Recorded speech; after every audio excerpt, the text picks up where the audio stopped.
بسم الله الرحمن الرحيم. السلام عليكم ورحمة الله وبركاته. إن الحمد لله نحمده ونستعينه ونستغفره ونعوذ بالله من شرور أنفسنا وسيئات أعمالنا.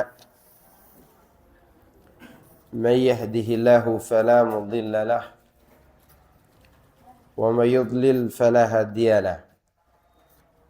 وأشهد أن لا إله إلا الله وحده لا شريك له وأشهد أن محمدا عبده ورسوله صلى الله عليه وعلى آله وصحبه أجمعين وسلم تسليما كثيرا مزيدا. أما بعد. Jemaah sekalian, a'azani Allah wa iyyakum. Di dalam Al-Quranul Karim, Allah Subhanahu wa ta'ala memberitahukan kepada kita metode mencari ilmu agama, agar ilmu itu bisa kita amalkan dalam kehidupan kita. Di antaranya Allah sebutkan dalam surah Qaf ayat 37. Inna fi dzalika ladzikra liman kana lahu qalbun aw alqa as-sam'a wa huwa syahid. Pada yang demikian itu terdapat pelajaran bagi orang yang memiliki hati, atau dia memasang pendengarannya sedangkan dia menyaksikan. Dalam ayat ini Allah menyebutkan 3 perkara yang bisa kita gunakan untuk memahami ilmu. Yang pertama adalah hati. Yang kedua, pendengaran. Yang ketiga adalah menyaksikan. Dan ayat ini membantah keyakinan sebagian orang bahwa ilmu itu cukup dengan mendengar bisikan-bisikan, atau mereka istilahkan dengan ilmu laduni. Di sini Allah Subhanahu wa taala mensyaratkan au al-qasam'a, setelah hati yang kita siapkan, yaitu mendengar, memasang pendengaran. Dan nama lain dari wahyu disebut dengan sam'iyun. Selain disebut wahyu, selain disebut ruh, dia juga diistilahkan dengan sam'iyun. Sam'i, yang artinya yang didengar, ilmunya berkaitan dengan pendengaran. Maka oleh karena itu tidak ada istilah ilmu laduni.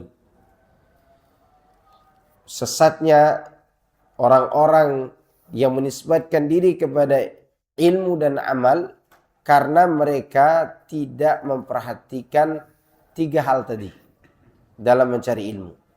Apa pertama? Hati yang bersih dulu. Niat yang tulus. Ya, hati yang jauh dari penyakit-penyakitnya, entah itu riya, sum'ah, atau yang lainnya yang mengikuti sifat tersebut. Itu dibersihkan dulu. Baru setelah itu kita mendengar dengan baik dan menyaksikan. Mengenai 3 perkara itu dijelaskan oleh Ibnu Qayyim rahimahullah ta'ala dalam kitabnya Al-Fawaid. Atau ada judul yang dibuat oleh Syekh Ali Hasan, kitab Fawaidul Fawaid. Ya. Baik, kita melanjutkan pembahasan kita dari rukun iman. Sebelumnya kita membahas iman kepada Allah dengan 4 perkara cara kita beriman kepada Allah. Yang pertama, mengimani Allah itu ada. Dia ada. Zatnya ada. Yang kedua, mengimani rububiyahnya. Dan rububiyah itu berkaitan dengan perbuatan Allah, kekuasaannya dan seterusnya. Kemudian beriman dengan uluhiyahnya, bahwa dia saja yang berhak diibadahi. Semua aktivitas ibadah anak Adam ini yang diperintahkan oleh Allah tidak boleh dipalingkan kepada selain Allah. Satu pun tidak boleh dipalingkan kepada selain Allah. Itu berkaitan dengan iman kepada uluhiyah Allah. Yang keempat, mengimani nama-nama Allah yang husna dan sifatnya yang maha sempurna dan maha mulia. Nah, buah dari keimanan kita kepada Allah itu, pertama, ini dicatat. Ya. Buah dari beriman kepada Allah yang pertama adalah tahqiqu tauhidillahi ta'ala. Bihaitsu la yata'allaqu bighairihi raja'an wala khaufan wala ya'budu ghairahu wala ya'budu ghairahu. Buah yang pertama untuk mewujudkan tauhid yang sempurna kepada Allah. Di mana seseorang tidak menggantungkan harapan dan rasa takutnya kepada selain Allah, serta tidak beribadah kepada selainnya. Itu buah yang pertama.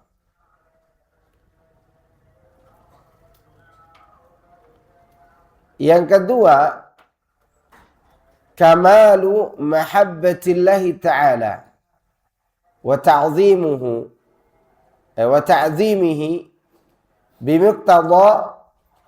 bimuqtada asma'ihi al-husna wa sifatihi al-ulya. Buah yang kedua mewujudkan kesempurnaan cinta kepada Allah serta kesempurnaan pengagungan kepadanya, yang itu adalah kandungan dari keimanan kepada Allah, kepada nama-nama Allah yang husna dan sifatnya yang maha tinggi. Ingat ya, cinta dan pengagungan kepada Allah itu bagian terbesar dari makna ibadah. Kita sudah melewatkan makna ibadah itu apa? Menghinakan diri kepada Allah disertai dengan perasaan cinta dan mengagungkannya. Makanya antum lihat ada orang-orang yang sudah berumur, dia tetap sholat. Sebelum orang ke masjid di waktu subuh mereka udah berangkat. Itu karena ada kesempurnaan perasaan cinta kepada Allah dan pengagungan kepadanya. Ada anak-anak kecil yang pada dasarnya mereka masih mau bermain, anak-anak muda yang masih mau hidup berfoya-foya, tapi sebagian mereka ada di masjid-masjid, tempat pengajian. Itu menunjukkan bahwa di dalam hati mereka ada perasaan cinta kepada Allah dan pengagungan kepadanya. Ada orang yang hidup di tengah-tengah kemaksiatan, artinya di lingkungan maksiat, tapi dia menjaga diri karena dia memiliki perasaan cinta dan pengagungan kepada Allah. Ini buah rasa cinta kepada Allah ini sangat besar pengaruhnya dalam kehidupan anak Adam.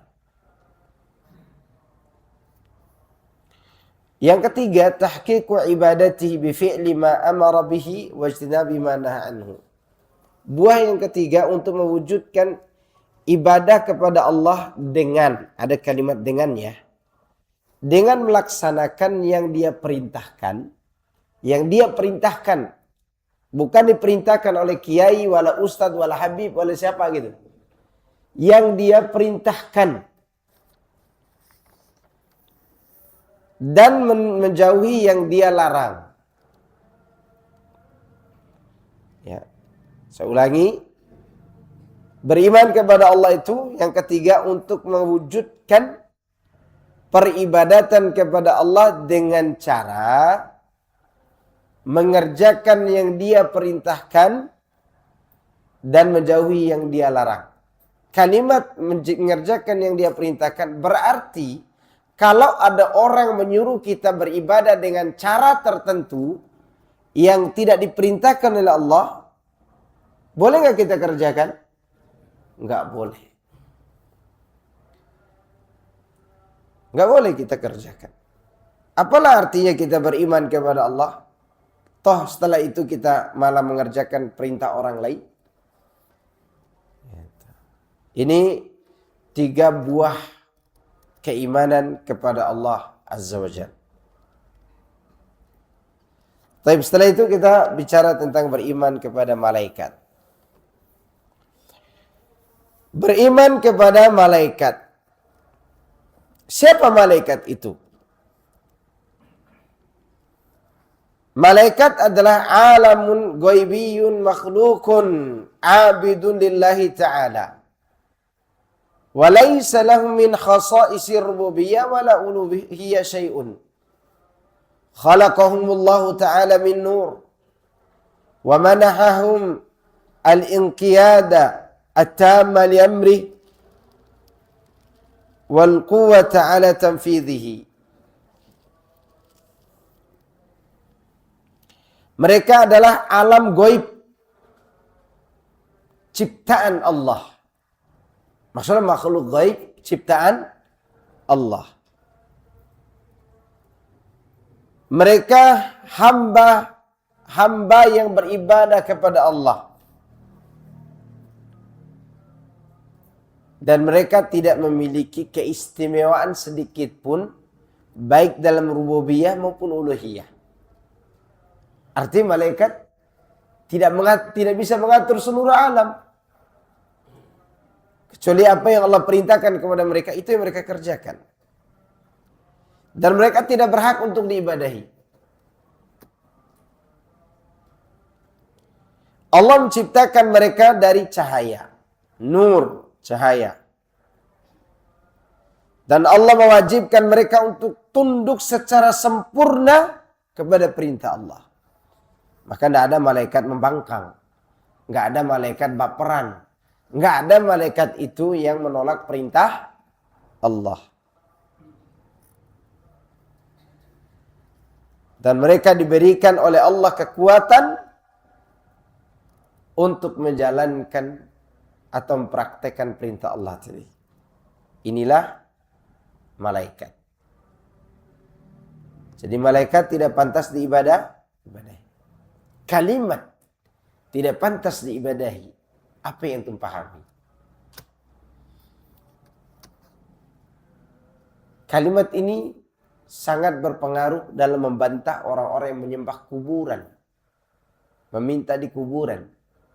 Seandainya boleh bertawassul melalui makhluk Allah yang saleh, maka tidak usah pergi ke kuburan Wali Songo dong. Ya enggak? Saya mau nanya, lebih soleh mana? Lebih ketahuan mana kebaikannya? Para wali atau malaikat? Oke, para malaikat. Ketika orang pergi ke kuburan, meminta ke sana, tujuannya apa?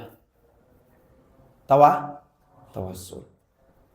Kalau boleh tawassul itu dengan yang gaib yang kita tidak lihat, tidak perlu ke kuburan. Nunggu aja tetangga lagi sakratul maut, duduk di situ, ada malaikat maut di situ.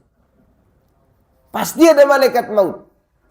Dan malaikat maut lebih dekat kepada Allah daripada wali-wali yang kita perlakukan untuk bertawassul tadi. Antum setuju nggak itu? Malaikat maut lebih dekat kepada Allah daripada para wali tadi. Dan ketahuan, kita yakin kalau ada orang mati ada malaikat maut. Emangnya yang mencabut nyawa itu antum gitu? Atau diseruduk sapi mati begitu aja? Enggak kan? Tentu ada malaikat mautnya. Kalau boleh tawassul kepada orang mati, seharusnya lebih pantas bertawasul kepada malaikat maut. Dan itu tidak boleh. Karena kalimatnya di sini, mereka tidak memiliki keistimewaan atau wewenang dalam memperoleh rububiyah maupun uluhiyah. Kalau mereka aja nggak bisa, bagaimana dengan yang lain? Gitu. Dan keyakinan ini sangat agung, sangat besar untuk membuka cakrawala pemikiran kita yang selama ini disempitkan oleh doktrin-doktrin orang-orang yang tidak bertanggung jawab. Allah berfirman tentang mereka, "Wa man 'indahu la yastakbiruna an ibadatihi wa la yastahsiruna yusabbihuna al-laila wan-nahara wa la yafturun." Makhluk yang ada di sisi Allah itu, mereka tidak sombong dari beribadah kepada Allah. Mereka tidak pernah lelah, tidak pernah capek. Mereka bertasbih siang dan malam dan mereka tidak futur. Itu para malaikat. Ya, kalau manusia disuruh zikir pagi petang aja, sering gak futurnya? Bukan sering lagi. Ya, jarang dia zikir gitu.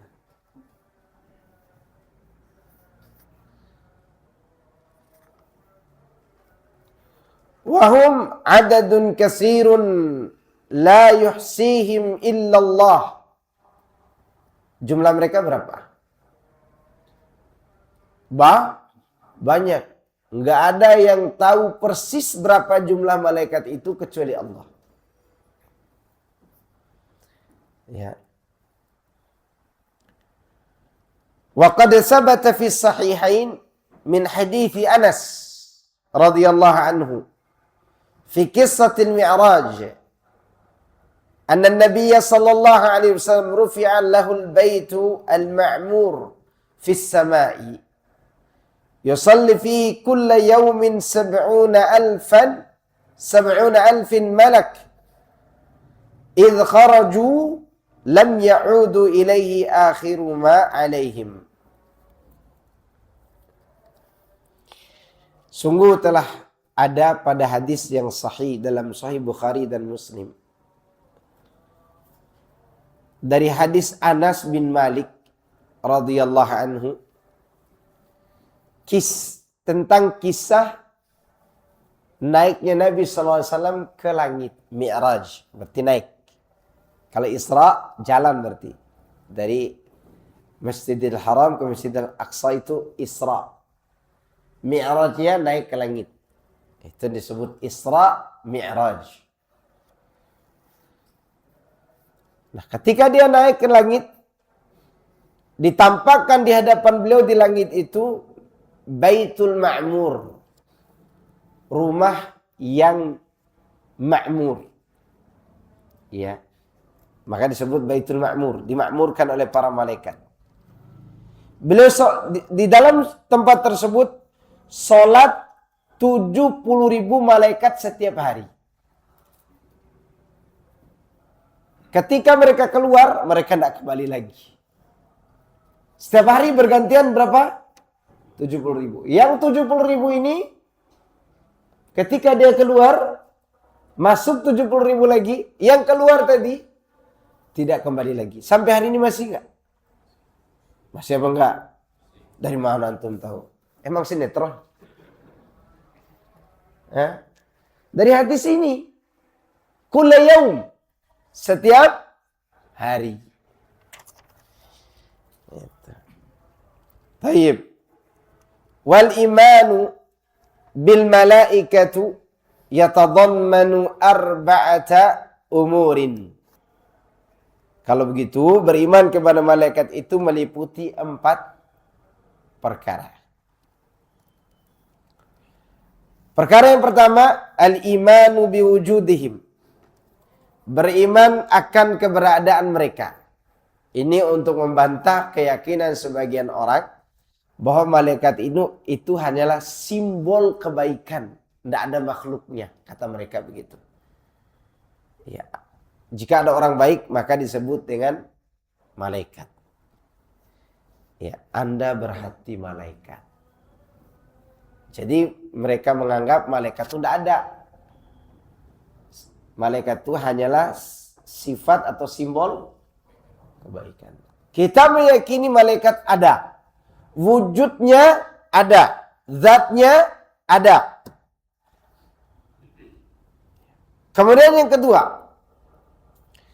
Al-imanu biman alimna ismahu minhum bismihi ke Jibril wa man lam na'lam ismahu nu'min bihim ijmalan.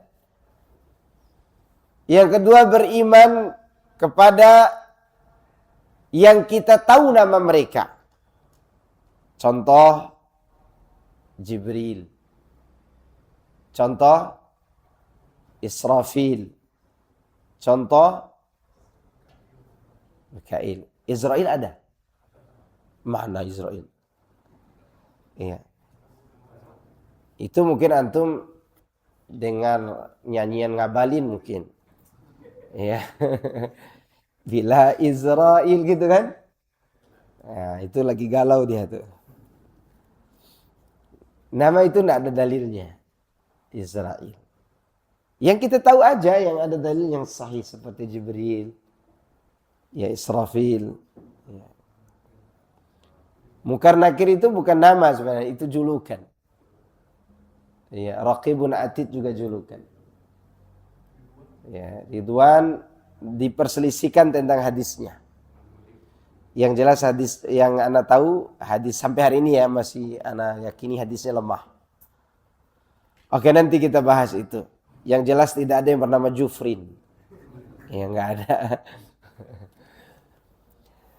Yang ketiga, yang kita tidak kenal namanya, kita imani secara global.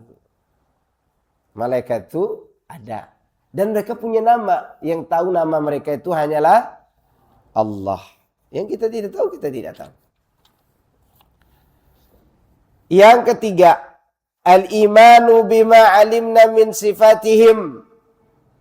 Beriman dengan sifat mereka yang kita ketahui. Seperti Jibril memiliki sifat fisik ya. Sifat itu ada dua, perilaku dan fisik. Jibril itu memiliki sifat secara fisik. Berapa sayapnya? 600 sayap. Dan sayapnya itu bisa menutup ufuk. Ufuk itu ditutup oleh sayapnya siapa? Jibril.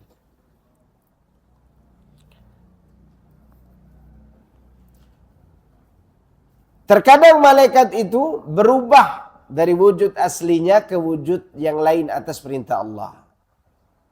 Iya enggak? Contoh Jibril berubah seperti orang yang sangat sempurna. Seperti dia bertemu dengan Maryam. Ya. Basharan sawiyah kata Allah. Basharan sawiyah. Laki-laki yang sempurna, ideal. Betul-betul tampan rupawan. Ya. Ketika dia bertemu Nabi SAW, dia datang sebagai laki-laki rajulun syadidu bayadis thiyabi syadidu sawadis syar.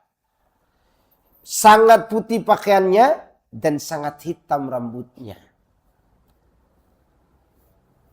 Dan dia tidak memiliki bekas safar, ya, tidak acak-acakan rambutnya.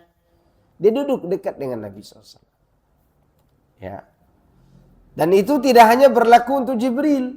Berlaku juga kepada malaikat-malaikat lainnya. Yang diizinkan oleh Allah untuk berubah wujud menjadi wujud manusia. Bisakah kita hari ini melihat malaikat itu dengan wujud yang berubah tadi? Mungkin bisa. Yang penting dapat karomah dari Allah, insya Allah ketemu. Masalahnya ketika kita ketemu malaikat itu sendirian, lari apa enggak? Ini ada kisah nyata, Masya Allah ya.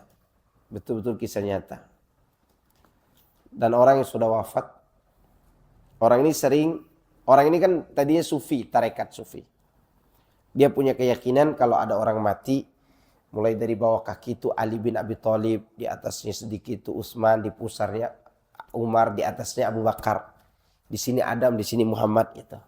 Dia punya keyakinan itu. Tapi dia mau dengar. Dia mau dengar perbaiki keyakinan. Suatu hari dia duduk sama ana bicara tentang keyakinan itu. Dan orang yang mau dengar walaupun dibantah agak sedikit keras. Setiap hari datang ke rumah saya kalau pulang dari kantornya waktu saya tinggal di Bima dulu. Pulang dari kantor datang ke rumah hanya menanyakan ayat-ayat yang mutasyabihat.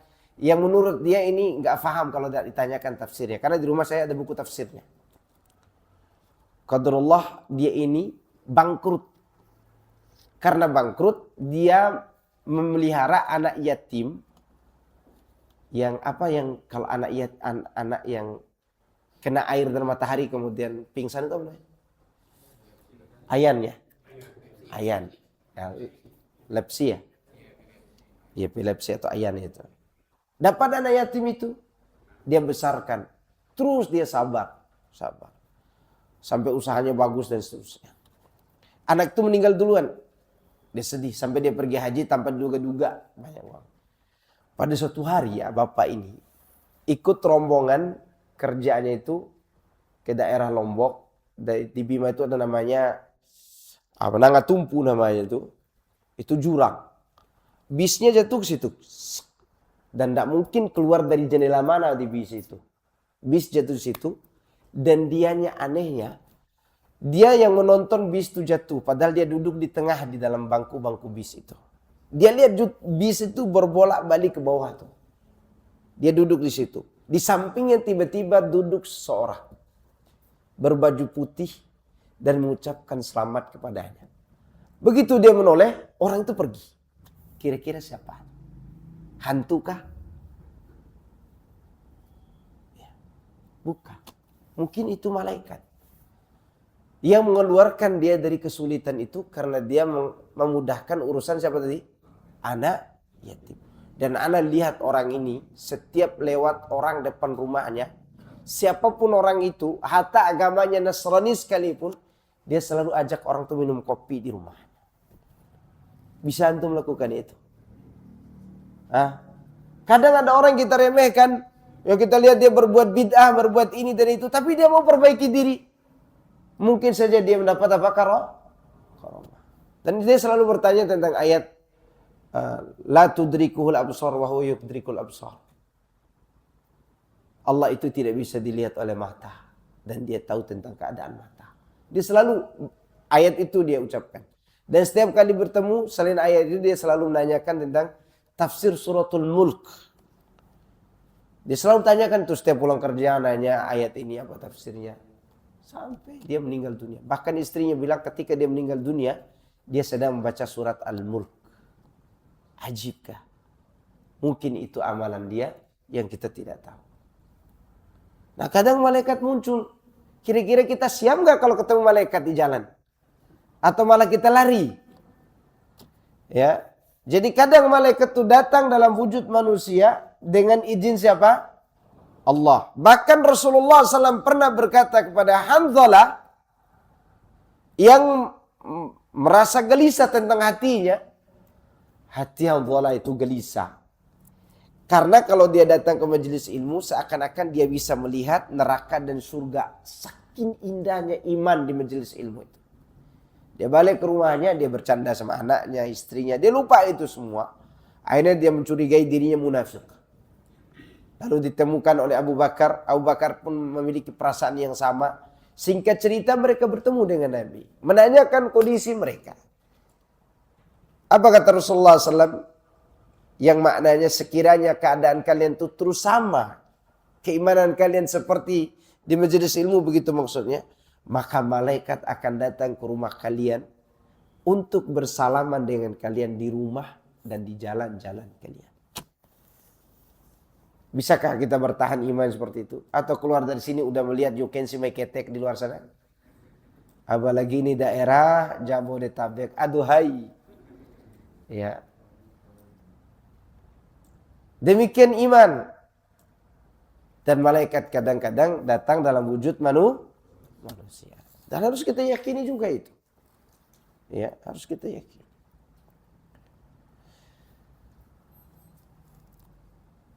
Wa kadzalika al-malaikatu alladziina arsalahumullahu ta'ala ila Ibrahim wa Lut kanu fi surati rijal.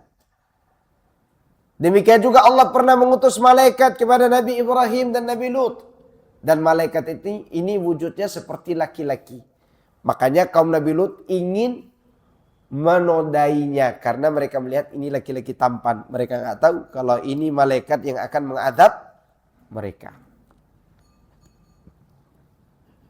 Ini bagian dari keimanan kita kepada malaikat. Mengimani nama dan sifat malaikat. Mengimani sifat malaikat itu. Sifat bentuk maupun sifat perilaku. Sifat perilakunya taat. Ya, enggak membangkang gitu. Yang keempat, al-imanu bima alimna min a'malihim allati yaqumuna biha bi amrillahi ta'ala. Katasbihihi wa ta'abudi lahu laylan wa naharan biduni malal wala futur. Kita mengimani apa-apa yang menjadi tugas mereka yang Allah perintahkan kepada mereka. Di antaranya mereka ditugaskan untuk terus bertasbih. Terus bertasbih. Dan beribadah siang dan malam tanpa bosan, tanpa futur. Ya. Malaikat itu bertasbih kepada Allah. Apa tujuannya? Tujuannya bukan karena Allah butuh. Tujuannya adalah mereka ingin mengajarkan kepada kita bahwa Allah itu tidak butuh malaikat. Saya ulangi ya. Kenapa malaikat bertasbih siang dan malam? Padahal mereka udah tidak berdosa lagi. Ya enggak? Di antara faedahnya adalah mereka ingin mengabarkan Allah itu maha suci dari membutuhkan kami. Makanya malaikat pemikul arsy, alladzina yahmiluna al-arsy wa man hawlahu yusabbihuna bihamdi rabbihim wa yu'minuna bihi. Para malaikat pemikul arsy dan yang sekitarnya mereka bertasbih kepada Allah dengan memujinya. Dan mereka beriman kepadanya. Untuk perhatikan. Disebutkan dalam beberapa kitab tafsir. Tujuan daripada malaikat bertasbih. Mereka ingin memberitahu kita. Allah tidak butuh kepada kami yang memikul arsy ini, tidak butuh. Gitu maksudnya. Agar kita tidak berpikiran. Ternyata Allah butuh juga ya kepada yang memikul arsy. Kan begitu pikiran kita. Emangnya raja butuh orang yang memikulnya? Enggak. Allah itu tidak seperti raja dunia. Atau emangnya presiden gitu butuh sopir atau ajudan? Enggak perlu. Justru malaikat menjalankan tugas itu karena mereka butuh kepada Allah. Maka mereka bertasbih. Nah, tugas mereka yang paling banyak kita ketahui adalah mereka bertasbih. Inilah 4 perkara yang meliputi keimanan kita kepada malaikat. Apa yang pertama tadi? Mengimani keberadaan mereka. Mereka itu ada. Yang kedua, mengimani nama yang kita tahu dari nama malaikat. Yang ketiga, mengimani sifat mereka. Sifat mereka ada 2. Sifat fisik dan sifat perilaku. Yang keempat, mengimani tugas mereka yang kita tahu. Jibril tugasnya menyampaikan wahyu. Malaikat maut tugasnya, malaikat Israfil. Nah ini ajibnya, coba antum perhatikan. Malaikat maut tugasnya mencabut nyawa. Karena hanya mencabut nyawa tugasnya, dia tidak memegang nyawa itu.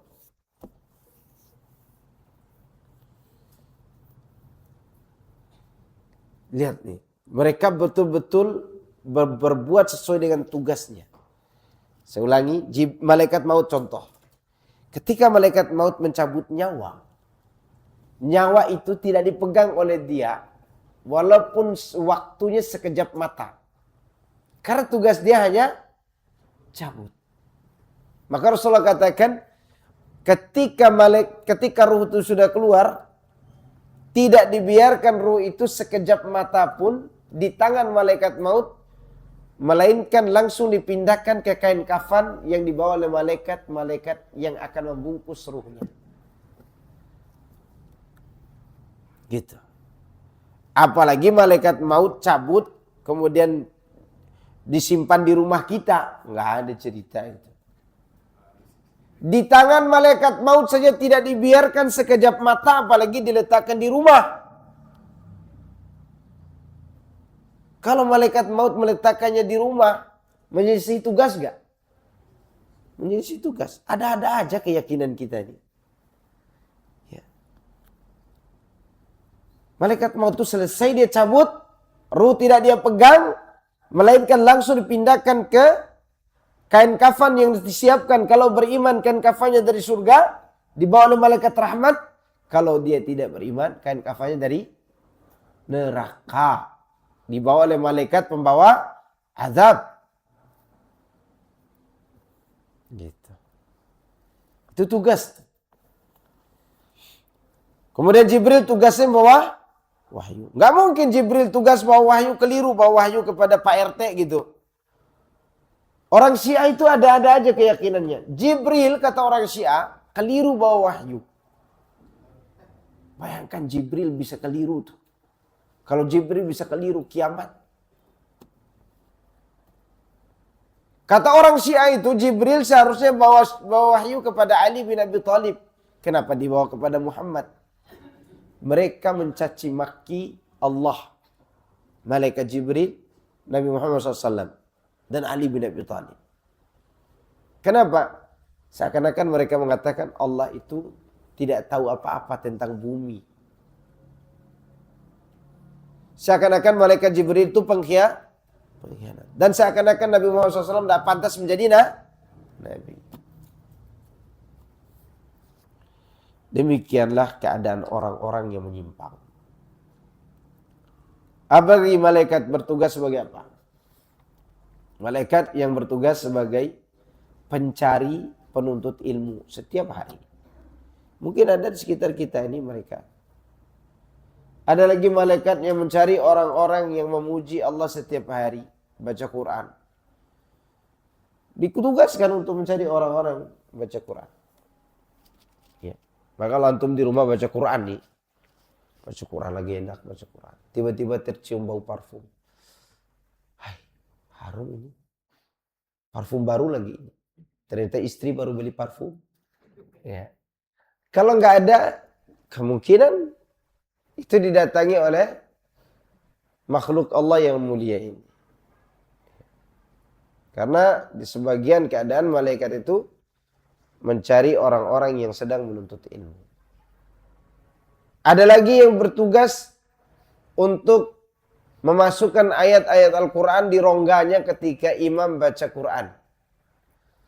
Makanya kalau antum jadi imam, sholat atau lagi sholat sendirian, bersihkan mulut supaya tidak bau mulut. Ya, selesai bawa makan bawang jadi imam, malaikat terganggu. Karena malaikat itu menempelkan rongganya ke mulut orang yang baca Quran. Antum jangan bayangkan ciuman ya. Ini masalah goib ini. Ya. Ya, semua ayat yang dibaca masuk ke rongga malaikat itu. Bagaimana ya? Antum bingung kan? Gak usah dipinggirkan. Yakini saja. Yakini saja. Terus malaikat itu tidak boleh kita imani melebihi daripada apa yang telah Allah perintahkan untuk diimani. Contoh, malaikat itu laki-laki apa perempuan? Bingung kan? Kalau bingung berhenti, jangan jawab. Nggak ada keterangan. Laki maupun perempuannya, ada keterangan nggak? Nggak ada. Kalau dia perempuan mau apa? Ya.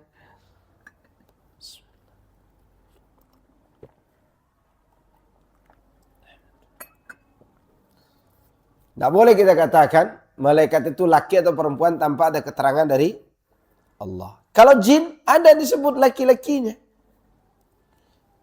Disebutkan dalam surat Al-Jin. Adapun malaikat tidak ada. Udah berhenti. Ada lagi orang menamakan anaknya Angel. Anak perempuannya dinamakan apa? Angel. Yang meyakini malaikat itu sebagai perempuan orang jahiliyah. Orang jahiliyah itu meyakini bahwa malaikat anak perempuan Allah. Atau mau dinamakan sebagai laki-laki misalnya. Siapa yang berkeyakinan demikian? Tidak ada. Yang melewati dalil kita tidak imani. Apapun ceritanya. Kan ada sekarang orang bikin gambar tubuhnya kuda, wajahnya perempuan, ada nggak? Ya, kalau orang sini meyakini buruk ya. Kalau daerah saya meyakini ini gambar malaikat. Malaikat itu tubuhnya kuda, wajahnya wanita. Siapa yang bikin itu? Ini juga yang bikin foto ini kayaknya penjual gambar deh. Nggak ada. Keyakinan seperti itu hilangkan. Malaikat cukup kita imani dengan 4 hal tadi. Apa yang pertama, mereka ada. Punya nama, punya sifat, dan mereka punya tugas. Selebihnya mereka tidak boleh disembah. Nggak boleh juga dihina. Nggak boleh juga kita katakan mereka laki dan perempuan. Nggak boleh. Buah dari keimanan kepada malaikat.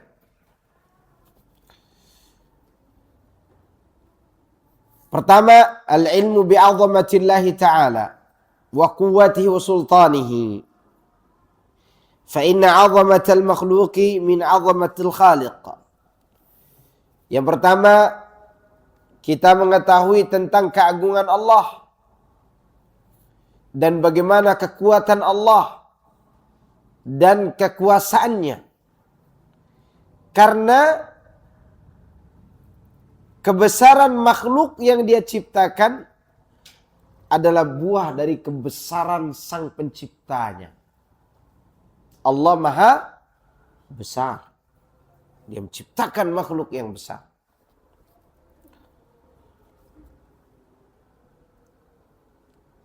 Yang kedua, syukrullahi ta'ala ala inayatihi bi bani Adam. Udah azan. Baik, azan dulu, antum azan. Sallallahu alaihi wasallam ala nabiyina Muhammadin wa alihi washabihi ajma'in. Alhamdulillahirabbil alamin. Fadal azan dulu.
Allahumma rabb hadhihi ad-da'wati at-tammah was-salatu al-qa'imah ati Muhammad.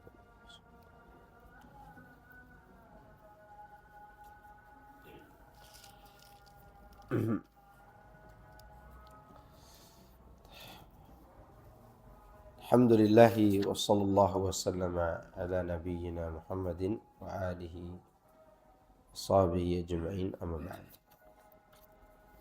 Baik, di antara buah keimanan kita kepada malaikat selain mengetahui akan keagungan Allah, yaitu kita akan bersyukur kepada Allah atas nikmat perhatiannya kepada Bani Adam, di mana Dia mewakilkan kepada mereka malaikat-malaikat yang menjaga mereka. Ada malaikat yang menjaga manusia. Dan malaikat yang menulis amal perbuatan mereka. Dan yang selain itu dari kemaslahatan hidup kita. Kemudian yang ketiga, mahabbatul malaikah ala ma qamu bihi min ibadatillah. Yang ketiga buahnya mewujudkan kecintaan kita kepada malaikat, karena mereka mengerjakan tugas mereka dengan baik sesuai dengan yang Allah perintahkan. Itu mereka beribadah kepada Allah. Ini beriman kepada malaikat. Taib, di sini Syekh menyebutkan sebagian orang sesat yang mengingkari malaikat.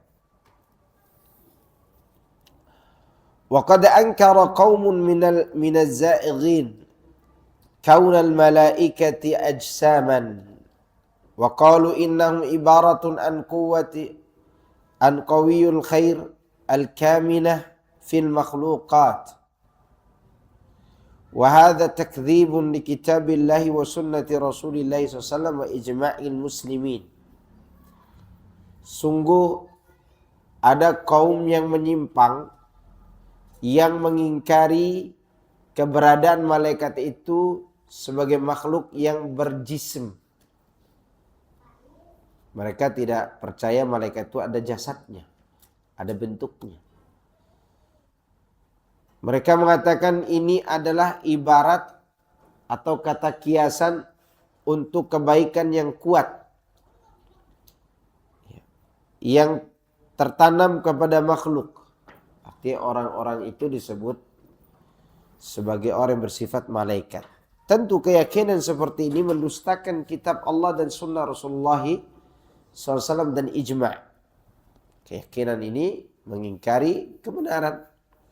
Bukankah Allah yang mengatakan alhamdulillahi fatiri samawati wal ardi ja'ilil malaikati rusulan uli ajnihatim mathna wa thulatha wa ruba'.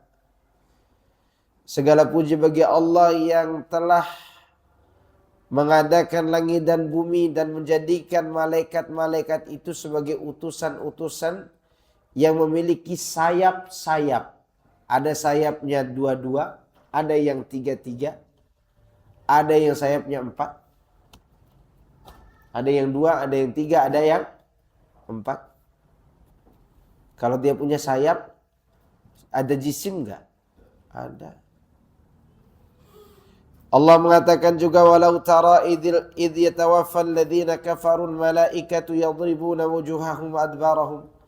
Alangkah hebatnya jika kamu melihat para malaikat mewafatkan orang-orang kafir sambil memukul wajah mereka dan punggung mereka. Kalau memukul ada tangan enggak? Ada fisiknya enggak? Oke lah, enggak usah kita katakan tangan kalau kita tidak sebut tangan. Ada fisiknya enggak? Karena memukul. Wa qalu walau tara idh zalimuna fi ghamaratil maut wal malaikatu basitu aydihim akhriju anfusakum. Ini disebut oleh Allah ada tangan. Alangkah hebatnya sekiranya kamu melihat orang-orang zalim ketika berada dalam sakratul maut, sedangkan para malaikat membentangkan tangan-tangan mereka sambil memukul tentunya. Keluarkan ruh kalian, kata malaikat. Sambil mengatakan demikian. Akhriju anfusakum. Keluarkan ruh kalian. Itu kata malaikat. Kemudian Allah juga mengatakan hatta idza fuzi'a an qulubihim qalu madza qala rabbukum. Qalu al-haqqa wa huwa al-aliyyul kabir. Sehingga apabila malaikat itu tersadar, mereka berkata, apa yang difirmankan Rabb kamu? Mereka mengatakan kebenaran dan dia maha tinggi lagi maha besar. Ini kejadian ketika Allah memberi wahyu kepada malaikat Jibril, didengar oleh seluruh malaikat, pingsan semuanya, termasuk Jibril. Dan yang siuman pertama kali Jibril. Kemudian setelah itu malaikat yang lainnya ikut. Dari pingsannya itu, ikut sadar semua. Mereka bertanya kepada Jibril, tadi apa yang difirmankan Allah? Jibril hanya mengatakan al-haq, kebenaran. Ada fisiknya mereka. Masa pingsan tidak ada fisiknya? Ya. Kemudian Allah juga mengatakan tentang penduduk surga, wal malaikatu yadkhuluna alaihim min kulli bab salamun alaikum bima sabartum fa ni'ma uqbad dar. Dan para malaikat memasuki mereka dari setiap pintu sambil mengatakan kesejahteraan atas kalian karena kesabaran kalian. Dan ini adalah senikmat-nikmat tempat kembali. Ya. Berarti malaikat bisa bicara enggak? Bisa lah. Gimana bisa dikatakan mereka itu tidak punya jism? Mereka itu ada. Seperti itu juga Rasulullah SAW menjelaskan tentang Jibril dan yang lainnya. Dan Rasulullah juga menyampaikan setiap hari Jumat di pintu masjid ada malaikat pencatat. Makanya hati-hati antum yang datang belakangan. Jangan suka datang belakangan setelah adzan. Nanti antum datang, antum udah masuk dalam catatan malaikat. Ya enggak? Antum kalau pergi ke kantor jam 7 nih. Tepat waktu. Berarti dapat jempol. Itu kan? Terlambat dikit, dikurangi gaji enggak? Mending dikurangi gaji, dikasih SP antum. Ya, kenapa kita tidak pernah pikirkan itu kalau setiap hari Jumat ada malaikat pencatat nama kita yang datang ke sini. Kapan malaikat tutup bukunya? Ketika imam sudah naik mimbar. Maka datang duluan sebelum imam supaya dicatat malaikat ini. Maka disebutkan yaktubunal awwal fal awwal. Yang pertama ditulis pertama, yang kedua ditulis kedua. Masalahnya kita tidak datang pertama semua. Ya, tidak datang waktu awal, datangnya di waktu akhir. Fa idza jalasa al-imam tawwa'u as-suhufa wa ja'u yastami'una dzikra. Kalau imam sudah duduk di atas mimbar, dia tutup lembaran dan malaikat-malaikat itu duduk untuk mendengar khutbah. Itu semua menunjukkan malaikat itu ada jasadnya dan bukan kekuatan yang bersifat maknawi. Betul-betul ada. Iya. Taib. Ini penjelasan tentang keimanan kepada malaikat. Mungkin keimanan kepada kitab-kitab Allah akan kita jelaskan bersama dengan keimanan kepada para rasul pada pertemuan kita yang akan datang insyaallah taala. Dan kita bersyukur malam ini bisa bertemu dan semua tentu dengan izin Allah. Ada yang bertanya enggak? Fadhal. Iya. Silakan.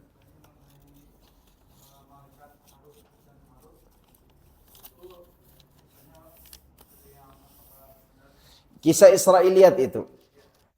Itu kisah Israiliyat yang tidak bisa kita dustakan dan tidak bisa juga kita benarkan. Tentang Harut dan Marut kan. Yang kemudian dia mabok, zina, kemudian membunuh gitu. Itu kisah yang biasa disampaikan di atas mimbar. Ada dalam tafsir Ibnu Katsir dibawakan ceritanya. Cuma sebagai amanah ilmiah kita harus sampaikan juga itu adalah cerita Israiliyat. Ya, cerita-cerita dari lisan ke lisannya Bani Israel. Dan tak bisa kita benarkan juga, tak bisa juga kita dustakan. Sampai kita temukan nasnya. 102. Ada, itu berbicara tentang sihir. Tapi berbicara lanjut cerita mereka mabok itu yang bermasalah. Kalau Harut dan Marut itu juga masih diperselisihkan oleh para ulama. Apakah Harut dan Marut itu nama malaikat itu? Atau Harut dan Marut itu nama tempat untuk belajar sihir itu? Coba antum baca tafsir Ibnu Katsir. Itu berselisih ulama ahli tafsir tentang itu. Ya. Wallahu a'lam. Iya. Ini udah bunyi ini apa lanjut ya? Enggak apa-apa ya, fadhal. Ini acara kita sendiri kok insyaallah. Ya silakan.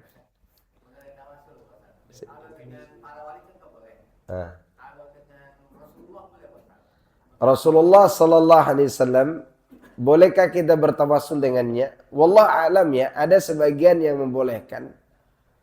Tetapi itu tidaklah kuat. Karena Nabi SAW mengatakan ketika dia berdoa wala taj'al qabri idan.